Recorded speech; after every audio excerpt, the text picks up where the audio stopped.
Welcome to my channel. The Reflection, written by Vignesh Subhash.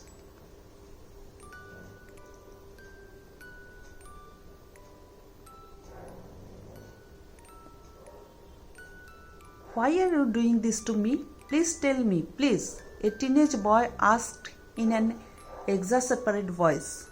I can't stop it. It's all your fault, as the man with a gun pointing in the boy's head told in a dreadful voice. The ringing sound of the alarm filled the room and makes him wake from his dream.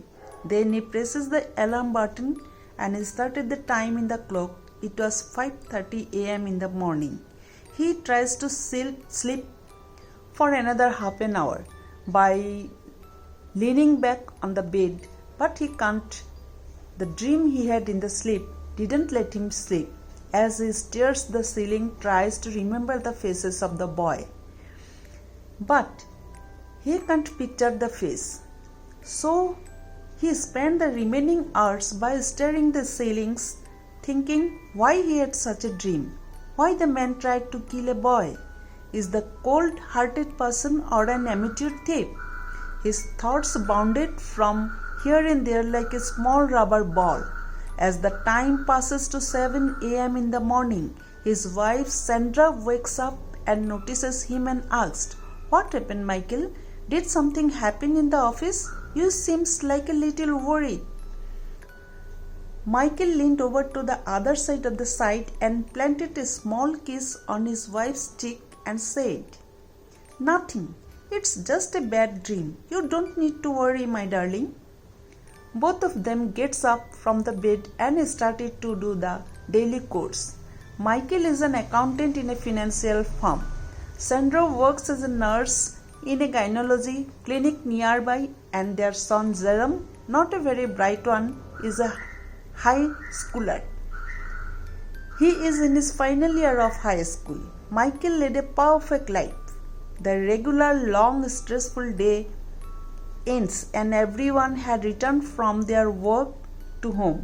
After returning from work, Michael got freshened up and goes to the study room to finish the book, The Strange I Married, by the author Sylvia, that he was reading for the past 5 days. He takes the book in his hands and started to read where he left yesterday.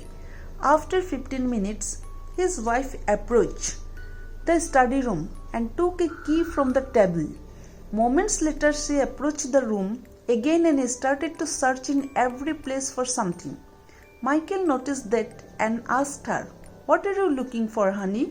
Sandra replied, "I am looking for my key." "Well, you took it from the table just now." As his voice fades, when he looked at the table, that the key was still there. Sandra came near to the table and said, "Yeah, it's here. But why did you tell that I already took the key from the table?" Michael scratches his head and told, "I don't know. I just feel like that. I watched the moment earlier." Sandra replied, "Well, that's maybe a deja vu. Enough of reading, dear. The dinner is ready to come downstairs." Well, the dinner is finished and everyone went to the bedroom. But the incident in the study room bothered him. He cannot accept it as a deja vu. He thinks about that so much, but he can't find something that makes sense. It's not a deja vu. Finally, he gave up the thought and went to sleep. The stressful day made him sleep like a little child. But the dream where the young boy who got killed by someone bothered him once again. This time, the voice of both the boy and the killed were got little clearer than yesterday. The voices in the dreams were sounded familiar, but he can't exactly tell whose voice is that. He can't sleep after the dream. The dream consumed his thought like a fire. He can't let that happen to his family. So he didn't tell anybody in his family about this dream. But the dreams and the deja vu haunted him more than a week. In the morning, his days were full of deja vus. In the night, the dream didn't let him sleep. But in the dream, The boy's face got a little clearer every day. It is like the clouds are staring away to reveal the sky. Finally, one day the boy's face got fully cleared in the dream, and Michael was shocked after seeing that face. Now the haunting of dreams and deja vu were over, but his mind was filled by the face of the boy. After 3 days, Sandra got struck in the clinic more than the regular time. When she got home, she found Michael sitting on the sofa and said, "How was your day, darling?" Her voice faded when she noticed his hand full of blood with a gun. Michael stared at her and said, "Come here, my darling. I need you to tell you something." Sandra sat near him on the sofa, full of tear in both eyes. Michael places the gun on the table and held her hands and said, "Darling, do you remember the dream about a boy that I told you 10 days ago? You even asked me that this is the first time or you experienced it before. I also denied that this is the first time, but it is not. I experienced something like that in the age of 12, where I used to see a man who was burned down to death. I told about that to my mom and dad, but they tried to console me. It was just a dream. After 1 week from the first day of dream, my father was burned down to death in front of my eyes by his friend for some business problem. That incident affected me so much. I didn't sleep for several days. Then my mom admitted me to a psychiatric hospital. I spent there nearly 2 years of my life to overcome the depression from the incident. After that, I didn't even get a single dream in my sleep. But once again I was troubled by such dreams 10 days ago. First I thought it was a regular dream, but it keeps coming daily. Finally, one day it got fully cleared that the young boy's face. When I saw the face of the boy, it was our son. I don't even know what I was going to next. But I made one thing clear to myself, that I am not going to fail this time, as I failed in my father's life. So I followed him past 3 days to protect him from everyone. Sandra replied to him, "So, what did you do? Whom did you kill? Who tries to kill our son? Tell me, Michael, please tell me." Michael left her hand and took a deep breath and said, "It's me. I am the one who killed our son Jerome." Sandra was shell-shocked after hearing that from Michael and said, "Why, Michael, why did you do that to our son?"